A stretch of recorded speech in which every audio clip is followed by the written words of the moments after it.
huge unapproved raises for top political staff, amongst others.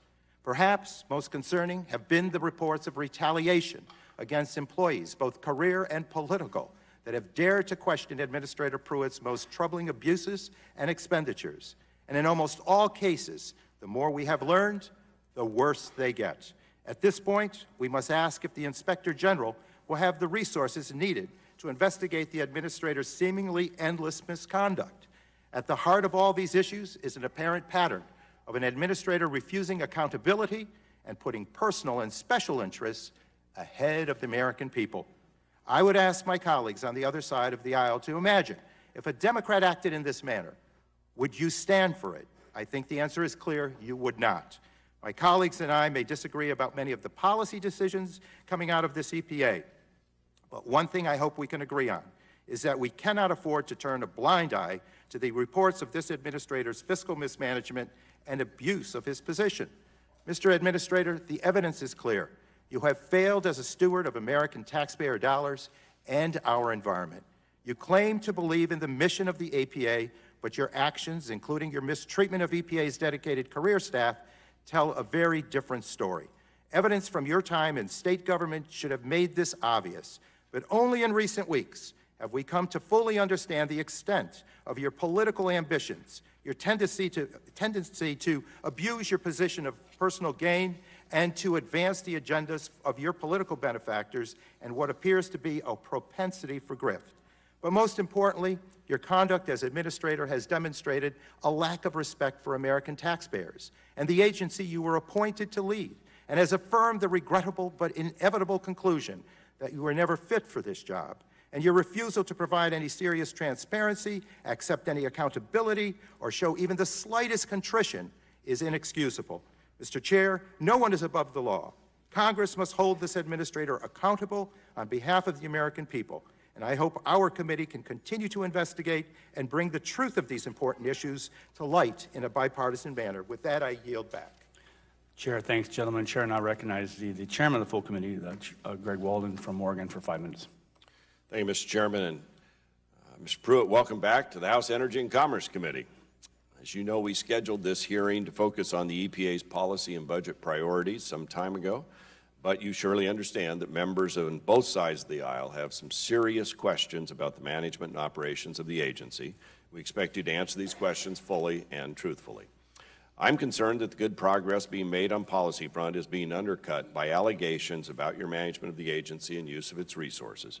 These issues are too persistent to ignore, and I know many members are looking forward to hear more clarity from you today. You'll have ample opportunity to help provide us with any information that can help answer these questions. Additionally, there are numerous ongoing investigations into these issues, and I want you to commit the committee with all that you will provide us with all the same information you provide to the EPA Inspector General and other congressional committees. Having said that, let me also say that I appreciate your good work to focus EPA on the mission Congress has tasked it with in statute, that being clean air for Americans to breathe, safe water for our citizens to drink, and soils free from pollution. As an example, I want to commend your efforts to reinvigorate the Superfund program, and specifically to accelerate the cleanup of the Willamette River at the Portland Harbor. This has gone on long enough, and you stepped in and made a difference to the satisfaction of the people of Portland, Oregon. And even some of your most liberal detractors applaud your efforts on this critical cleanup, and I thank you for taking the lead. I also appreciate your desire to rebalance the power between Washington, D.C. and the states, making our efforts more efficient and helping deliver tangible results to communities across the country. To truly succeed, we need stronger local, state, federal, and private partnerships where we can team up and leverage all available resources to accomplish the goals of cleaner water, cleaner air, and cleaner soils. Importantly, I appreciate your stated commitment to administer the law as Congress intended and to have the agency concentrate on its statutory obligations under environmental and public health laws, as well as the Administrative Procedures Act.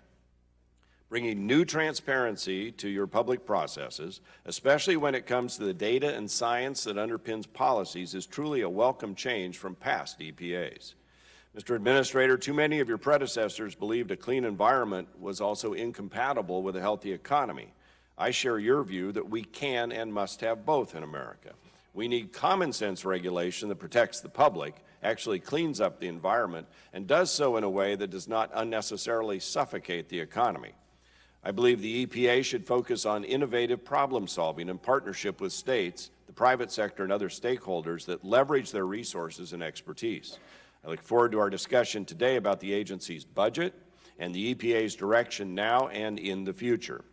As with our hearing with you 5 months ago, I remain interested in the goals you're establishing for the programs at EPA and the metrics you intend to use to measure their progress. Particularly, I noticed objective number 5 in the proposed budget discusses staffing and internal management issues. It's important that EPA not be bloated, but it's essential that EPA have the staff with proper expertise implementing and enforcing programs that correlate with their experience. Finding that critical staffing balance is one of the most important roles of anyone, given the enormous task of managing a large taxpayer-funded enterprise. Finally, I want to applaud those objectives in the agency's budget that reduce red tape, result in the regulated community better knowing what is expected of them, and promoting prompt, even, and fair enforcement of the law. I look forward to learning more about all of that today. So I thank you for joining us again before the Energy and Commerce Committee, and I look forward to your testimony. With that, Mr. Chairman, I yield back the balance of my time. Gentleman yields back the balance of his time. Chair now recognizes the ranking member of the full committee, Congressman Pallone from New Jersey, for 5 minutes. Thank you, Mr. Chairman. Administrator Pruitt has brought secrecy, conflicts of interest, and scandal to the EPA. In any other administration, Republican or Democrat, you would be long gone by now. So far, 140 House Democrats have signed on to a resolution introduced by Ms. Castor expressing no confidence in you, Mr. Pruitt. Additionally, 4 Republican House members have also called on you to step down. And the voices are growing. Just look at the critiques from former Bush EPA Administrator and New Jersey Governor Christine Todd Whitman, who called Administrator Pruitt's tenure, and I quote, a slap in the face to fiscal responsibility and responsible governance, and said also that evidence is abundant of the dangerous political turn of an agency that is supposed to be guided by science. Another former Republican EPA Administrator, William Riley, called Administrator Pruitt, and I quote, a third-rate ideologue.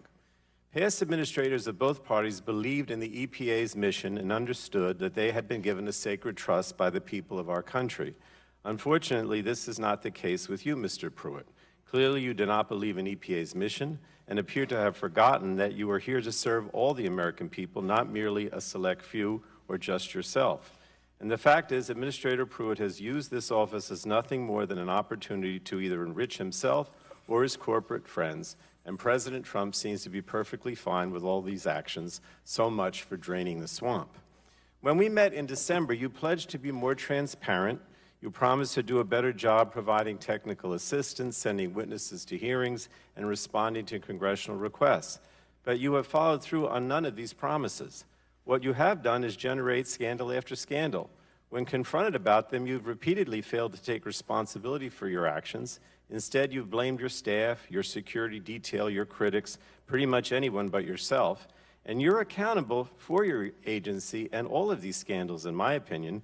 The buck stops at your desk. There's so many outstanding questions that we need truthful answers to today, but because so far we've only gotten half-truths, misleading answers, or outright falsehoods. For instance, you rented a condo at well below market value and then emphatically claimed on Fox News that your landlord's lobbyist husband had no business before the EPA, a statement that was proven to be untrue. And it's that kind of conduct that prompted Ranking Members Tonko, DeGette, and Vice Ranking Member Castor and I to request that you be placed under oath for this hearing and that it be expanded to include the Oversight and Investigation Subcommittee. The chairman did not agree to that request, but I would remind you what Chairman Walden said to the press when he declined our request. He said, lying to Congress is a crime, regardless of whether or not you were sworn in. So now committee Republicans have conveniently told the press that they're investigating you for some of your outrageous ethical abuses, yet I've seen no evidence from committee Republicans that that is really happening.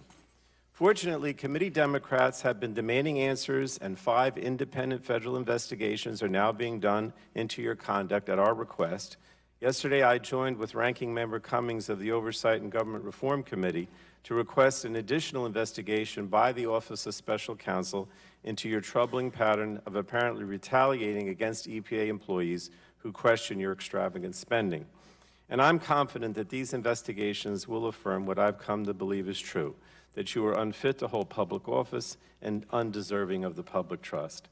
And I don't say those words, because I particularly dislike you or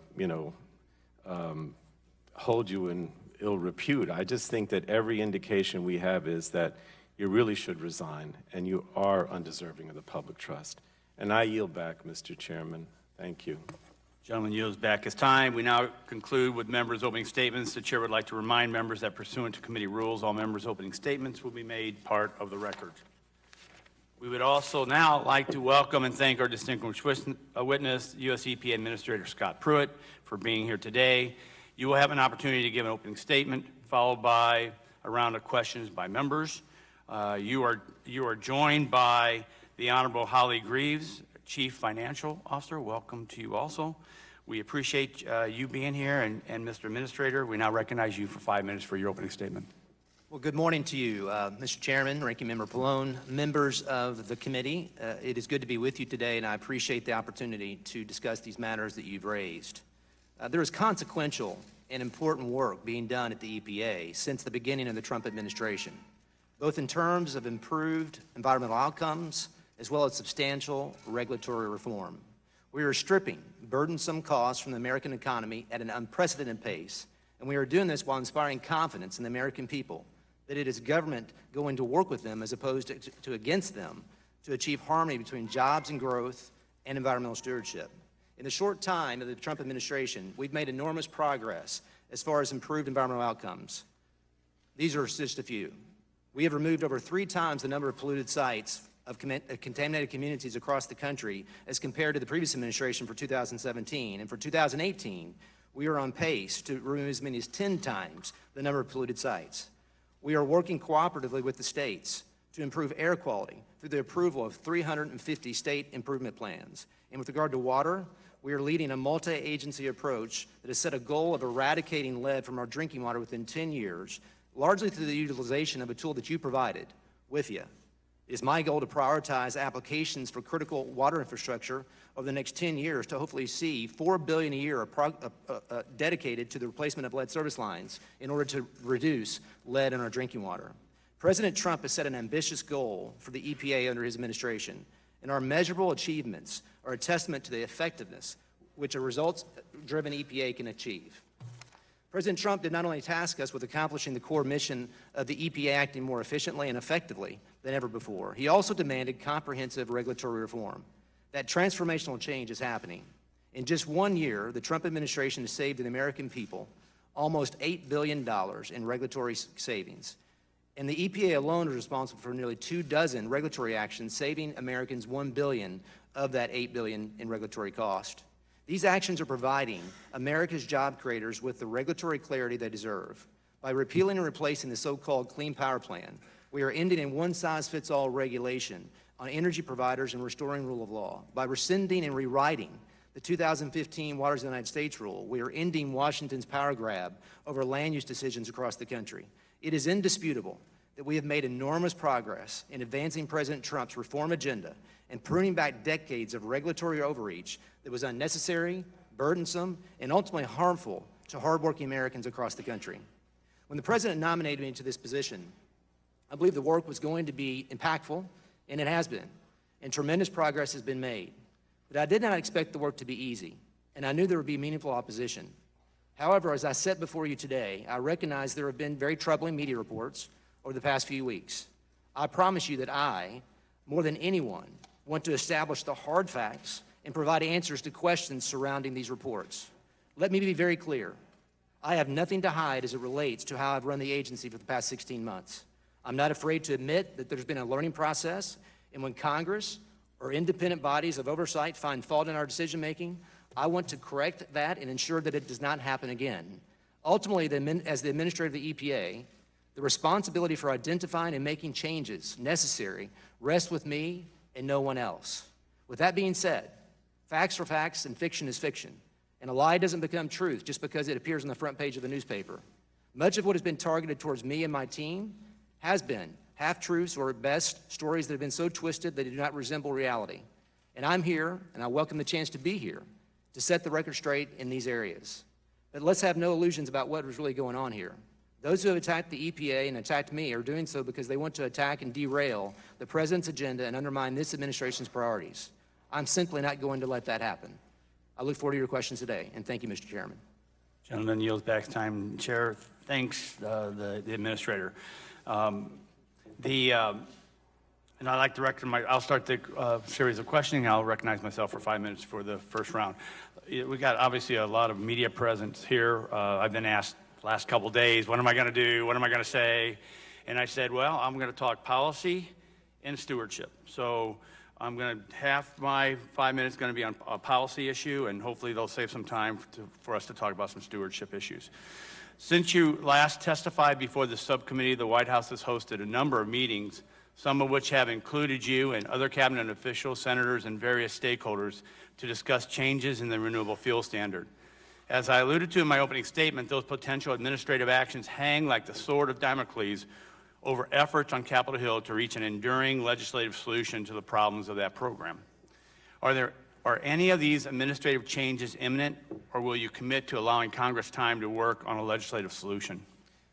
Well, Mr. Chairman, I think both are important, and I do think there are some regulatory options that we can pursue. Many have talked about transparency as an example with respect to the trading platform and the RFS trading platform, how long you can hold a RIN as an example, who can buy, who can sell RINs. There are those kinds of, I think, evaluations that we can engage from a regulatory perspective. And as you know, there's also consideration about the RVP waiver. And the E15 being allowed year-round. I think that is something, it is a legal determination, it's not a policy determination, and we've been earnest the last several months evaluating that in hopes that we can get to a conclusion on our ability to take those kinds of actions. But I really believe that Congress's role in this is terribly important because as you look at the issues that we're facing with respect to the renewable fuels standard and the viability of the RINs platform, we need both Congress and our regulatory responses to be working together. Well, let me just tell you from my perspective what happens as we're trying to get our desperate groups together is that every time someone gets hauled down to the White House, the other side goes crazy. And then you probably can see the same thing. The other side gets hauled down and the other side goes crazy. And we're trying to keep everybody in the room, and that's the perspective that I come from. Follow-up on this is, what actions, if any, are you taking now to prepare for the renewable fuel standard post-2022? Well, as you know, under the statute, we have an ability to reset those volume obligations, and we are evaluating that. There's a cap of $15 billion for conventional presently. But another area, Mr. Chairman, that I know you've been interested in is high octane. And with respect to, it was mentioned in some other comments about the CAFE standards, there needs to be a serious consideration of us pursuing, as a country, fuel choices and options to meet those CAFE standards and provide high octane as an option to the American people. I think there is a potential that will serve both the ag sector as well as the auto sector and consumers across this country that we could pursue together. Well, thank you. And I want to move to the administrative portion of my two questions. Obviously, you've already alluded to, and some of my colleagues have alluded to, all the recent stories and issues and your willingness to set the record straight. So in my minute and 45 seconds left, I'm going to give you the time to address those as you will. Well, I think, Mr. Chairman, as I indicated in my opening comment, I want to address each of these respective issues and provide information, and we'll work with Congress, both with oversight as well as this committee, to provide any and all information that helps answer those questions. Those have been a distraction to our agenda. I think the Congressman mentioned that earlier, and that troubles me. Ultimately, as the administrator of the EPA, I have to take responsibility to make changes internal to the agency, to get accountability in our processes, to ensure that in each of these areas we get better results and that we show the American people that we are committed to being good stewards of taxpayer resources, staying true to our mission at the agency, which I believe that we are and have, and I'm committed to doing that. That's why I'm here to talk to you about it today. I thank the minister, and I yield back my time, and now turn to the ranking member subcommittee, Mr. Tonko, for 5 minutes. Thank you, Mr. Chair. Recently, it came out that 2 EPA employees who came with you to Washington from Oklahoma were given significant raises over the White House's objection. When you were interviewed by Ed Henry on Fox News, you claimed to have been unaware of those raises. At the time, Ed Henry asked you whether you intentionally went around the White House or whether you simply had no idea what your staff was up to. The EPA Inspector General is looking into those raises, and last week the IG released preliminary information showing that the forms to grant the raises were signed by your Chief of Staff, Mr. Ryan Jackson, who wrote that he was signing on your behalf. This is your opportunity to set the record straight. Did you, Administrator, authorize Mr. Jackson to sign those documents for you? Congressman, those were delegated to to Mr. Jackson, and the Inspector General did reference that in his management alert. So and he recognized did. the You did authorize him then to sign them? Those decisions. That decision was made by my Yes or chief no? staff. Did you authorize him? There are delegations giving him that authority. So that's a yes. The Inspector General recognized that, Congressman. So you authorized Mr. Jackson to sign those documents for you. In internal emails, Sarah Greenwald, one of the aides who received a substantial raise, stated that you were aware of and supported the raises. Was that true? I think with respect to the raises, what's important, Yet was that true? Congressman, I have if I may, 5 minutes, so I have to move along. I was not aware of the amount, nor was I Not the amount. Were you aware of the raises? I was not aware of the amount, nor was I aware that of the bypassing or the PPO process not being respected. Well, then I'm concerned that you have no idea of what is going on in your name at your agency, especially on an issue already under IG investigation. You've spent this week claiming to champion transparency, but on Tuesday you blocked the press from attending an event where you announced a new proposal that will severely limit the agency's use of public health studies in policy making. When internal emails came out about this new policy last week, they revealed that it had been developed entirely by political staff, seemingly without a robust outside stakeholder process. And once the press started covering those emails, they were removed from the agency's public FOIA portal. I do not know if you were personally involved in the decision to remove those emails, but it certainly was not transparent.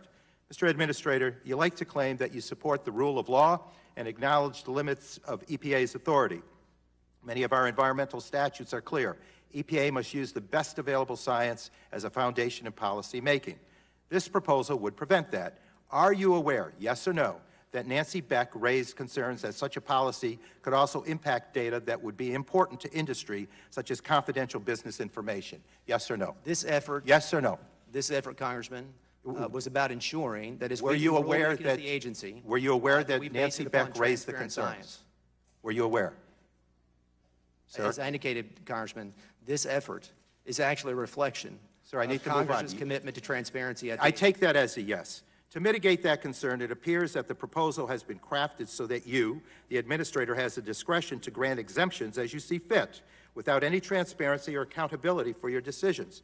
For example, if EPA was assessing the safety of a chemical, you alone would have the power to selectively block public health studies that do not support your political priorities and allow ones that favor your friends in industry.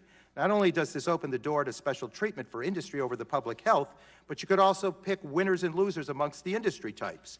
Do you think it would be hypocritical to exempt industry data containing confidential business information from disclosure, but not personal health information from public health researchers? Yes or no? Would it be hypocritical? That's a misstatement. Congressman, I believe that what needs to be clear is that what actions we took this week were to ensure that data and methodology were also available to those that they're concerned about our rulemaking. I believe it's hypocritical. So moving on, given your track record, how can the public trust your discretion to make fair decisions when it comes to those biases? Congressman, this was an effort to ensure transparency. Because as we do rulemaking at the agency, what is based on your record, should the public trust your decision-making here with the hypocrisies that would exist in the system you defined? This is actually a support of transparency for all rulemaking at the agency. This is not an individual decision that is made by the administrator. This is programmatic offices making decisions on rules that are based upon transparent science. Sir, I think this boils down to an issue of trust. And you've developed a system where you're picking winners and losers. We pit the public against the industry, or you're picking favorites within the industry. And I think there is a hypocritical outcome to it all. And with that Mr. Chair, I yield back. I thank my colleague for staying within time, and Chair recognizes the Chairman of the full committee, Congressman Walden, for 5 minutes. Thank you, Mr. Chairman. As I mentioned in my opening statement, there are many reviews currently going on at the EPA and Inspector General's Office, Government Accountability Office, and other congressional committees about some of these concerns you're hearing about today, Mr. Administrator, and that have been raised in the media. So my question is pretty easy. Will you commit the EPA will provide this committee with all the documents and information EPA produces for those inquiries? Absolutely. Thank you. As I told you the last time you were here, this committee is charged by the House of Representatives with legislative and oversight responsibility for the bulk of the statutes that the EPA implements, and we decide where the agency's money can best be spent. Can you help me understand your guiding principles for determining legitimate uses of federal money by the EPA, including whether you're using any kind of previous spending guidance to make these decisions? Congressman, I believe that as we are making decisions, we have policy and guidelines at the agency that drive those decisions. Some of them are attributable to programmatic offices. Some of them are attributable to the science part of our office. But yes, those guidelines govern our decisions each and every day. And are they similar to the guidelines that governed your predecessor's decisions? Yes. In what ways? Well, these are policies that predated our time there at the agency. And so they've governed our, from travel to internal decision-making on allocation of dollars to serve programmatic offices. So these are predated policies that govern our actions every single day. Let me ask you about the issue of science and transparency. I've had a lot of constituents over the years who have been very concerned about decisions in various agencies that get made by administrators or the bureaucracy. And in some cases, they can't get access to the underlying data that underpins the decisions. The proposal that you put forward this last week or so, how does that address that issue? Are we going to get science that everybody gets a chance to see, that can be replicated, that maybe is peer-reviewed, so we all working off facts? And actually, this has been an interest of Congress. As you know, there's been proposed legislation to address this very issue. And this was a regulatory action that was taken this week, a proposed rule that actually goes to the heart of transparency, as I was trying to share earlier. Because it requires that when we do rulemaking at the agency, we can't just simply publish the conclusions, the summaries of studies. Because what has happened historically is third parties have provided studies or summaries. We've taken those conclusions, used those as a basis of rulemaking, but not published the data, not published the methodology that actually supported the conclusion. And so those that are commenting on rules were ill-equipped to be able to understand whether the conclusions were rightly concluded or not. So this is an effort on our part to ensure that as we do science at the agency, whether it's internal at the EPA or whether we use third parties as far as their findings, data, methodology, and conclusions should all be a part of the package. So is what you're trying to do is make more information available or Yes. less information available? Absolutely more information available. To the public. So And you're going to require that every one of these decisions, or whatever they're based on, the data and the methodology, as well as the conclusions, are transparent and available to the public. Is that going to be on your website? How are we going to know this? It's actually a proposed rule, Congressman. It's actually something that we are taking comment on. And I'm sure there'll be a wide array of comment on that very proposal. But the objective, once again, is to ensure transparency, reproducibility, with respect to the science that we rely upon in making our decisions and rulemaking. As you know, Mr. Administrator, last year, and then I think we actually passed it into law this year, this committee unanimously, I believe, here and in the House, rewrote America's brownfields legislation. And we're working together to rewrite the Clean Drinking Water Act as well and make additional grants available.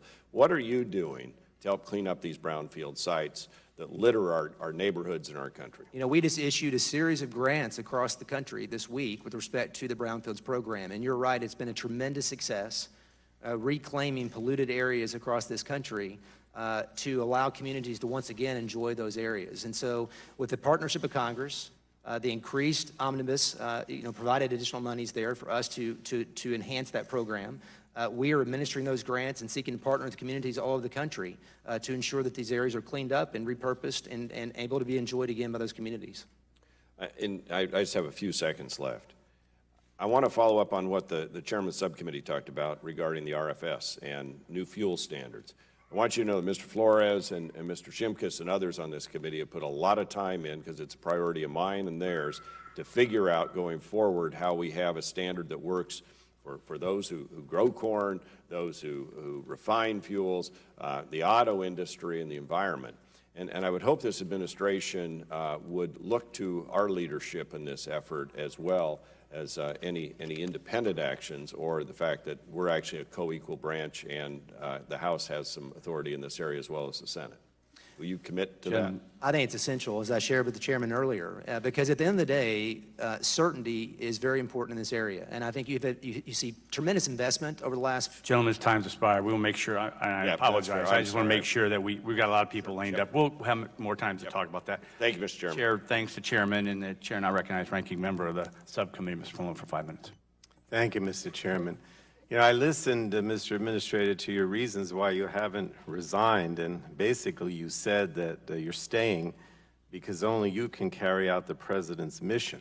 And I strongly disagree with that. I think your actions are an embarrassment to President Trump and distract from the EPA's ability to effectively carry out the President's mission.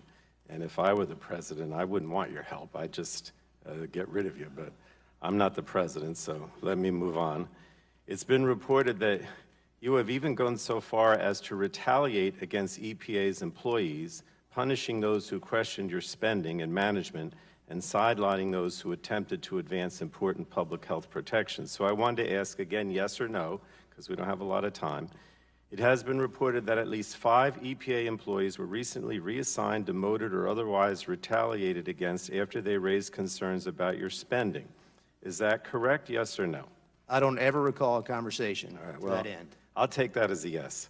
I was further alarmed that you removed the head of the EPA office that found that you did not face direct death threats. Has it always been your practice to fire people who disagree with you? I mean, Mr. Congressman, the Inspector General himself has noted that the threats against me are unprecedented yes or no, so with respect to the quantity and the type of threats, and is on the record saying so. Okay. Look, 6 staffers is a pattern. I think you need to start taking responsibility, but you say you're going to take responsibility, but you don't. I'm very concerned by this troubling pattern of retaliation, which is not only potentially illegal, but is also creating a hostile environment that's expediting the exodus of valuable expertise from the EPA. In place of those dedicated public servants, you're installing industry lobbyists. Let's look at the case of Wendy Cleland Hamnet, an expert who fought to finalize a ban on methylene chloride, a deadly chemical used in paint strippers. The New York Times and other media have reported that her efforts were opposed by Nancy Beck, the chemical industry lobbyist you put in charge of regulating chemicals. Just last year, Nancy Beck was being paid by the chemical industry to lobby against chemical regulations. Now she's retired. Nancy Beck is running the chemical program, and the proposal to ban methylene chloride has been abandoned. Yes or no, were you involved in the decision to abandon that rulemaking, or was that decision made by Nancy Beck? The rulemaking has not been abandoned. Well, actually, again, there's a proposed rule. You say that, but that's not accurate. Do you know that manufacturers of methylene chloride paint stripper have been aware of deaths linked to this use for more than 28 years, but continue to produce it, yes or no? That's actually a solvent that we're considering under the temporary. Obviously, you don't want to admit what it does. Despite all your scandals, the White House says you have the President's support because you're implementing his deregulatory agenda, but I think that agenda has real costs. In October 2017, right before EPA abandoned the rulemaking, Drew Wynn, a 31-year-old small business owner in South Carolina, died while using methylene chloride. Drew's brother is here today, and I want to thank him for traveling here from South Carolina and continuing to advocate for a ban of this deadly chemical. Were you or others at EPA aware of Drew Wynn's death when the agency abandoned the ban of this deadly chemical, yes or no? Were you aware of his death? I think it's important, Congressman, to know that we have a proposed ban in place that is being considered. Well, obviously, you're not going to admit whether you know about Drew's death. Unfortunately, in February, another 31-year-old man, Joshua Atkins, died using a methylene chloride paint stripper to refinish his bike. I learned about Joshua from his mother, Lauren, who sent me a deeply touching letter. And I would ask unanimous consent, Mr. Chairman, to put that letter into the record in which she states her hope that her son will be the last to die from this chemical. Can we make sure we see the letter? Yes, I'll give it to you right now, Mr. Chairman. Again, Mr. Pruitt, your deregulatory agenda costs lives. Real people with names, with brothers, with mothers. You have the power to finalize the ban of methylene chlorine now and prevent more deaths, but you haven't done it. Do you have anything to say to these families at this point? Congressman, as I was trying to indicate earlier, there is a proposed ban in place that we took comment on that we are reviewing presently. There has been no decision at this time. Obviously, I have nothing to say to these families. Look, you say you're going to do something, but these chemicals are still on the shelves, and they make a mockery of Lautenberg's TSCA reform legislation that this committee worked so hard on, including our chairman, Mr. Shimkus, and it makes a mockery of the EPA. You have the power immediately to get this chemical off the shelves, and you're not doing it, and you should do it. And again, Mr. Shimkus, I appreciate your help with TSCA, but he's not implementing TSCA, so I wonder if our efforts were totally in vain. Thank you, Mr. Chairman. Gentleman yields back his time, and thanks to the gentleman. The chair now recognizes Chairman Emeritus Congressman Barton from Texas for 5 minutes. Thank you, Mr. Chairman, and I'm honored to have the EPA Administrator back before the committee. Mr. Administrator, you're not the first person to be the victim of, for lack of a better term, Washington politics. You got picked to be the EPA Administrator because of the service you provided for the great state of Oklahoma in fighting some of the Obama administration radical clean air policies. You recommended, and I support the recommendation that you made to the President that we withdraw from the Paris Climate Change Agreement. That's a decision that most of the stakeholders at EPA violently oppose. If you can't debate the policies in Washington, you attack the personality. And that's what's happening to you. The Republicans do it when it's a Democratic president. The Democrats do it when it's a Republican president. And in my opinion, it's just my opinion, that's what's happening to you. On your housing costs, were those approved, the contract, before it was signed? Didn't you get an ethics review, and didn't that individual say it was acceptable? There have been 2 ethics reviews, Congressman. I need quick answers because I want to ask There have been 2 ethics reviews speaking to the lease itself, saying that it met market rates. Okay. You've been attacked for flying first class. Is that illegal? Congressman, that was approved by the travel office and the security team at the EPA. I've since made changes to that. But it's not illegal. It is not. It may look bad, but it's not illegal. There was an energy secretary named Hazel O'Leary under the Clinton administration. She leased party jets that were used by rock stars. Party jets, not one time, but several times. Have you ever rented a party jet? There are other statues and tributes to our founders and leaders in our country. And it's very important that we honor them for what they did to make our country so great. But they would want us not to look to the past, but look to the future. And you are the future. So they would want us to be saying our work here is about, of course, honoring our past, but taking responsibility for the future. Honor the vows of our founders, what they intended for our country. Honor the work of our soldiers, our men and women in uniform, our veterans who protect us.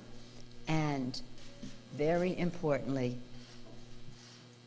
honor the aspirations of our children, what your hopes and your dreams are, and what we can do to make the future better. So when people ask me, what are the 3 most important issues facing the Congress, I always say the same thing. Our children, our children, our children. Their health, their education, the economic security of their families, a clean, safe environment in which and grow, a world at peace in which they can reach their fulfillment. So we have important work to do for you. Now, to my colleagues, friends in the press, some of these responsibilities that we have to our children are at risk in some of the actions being taken by this administration.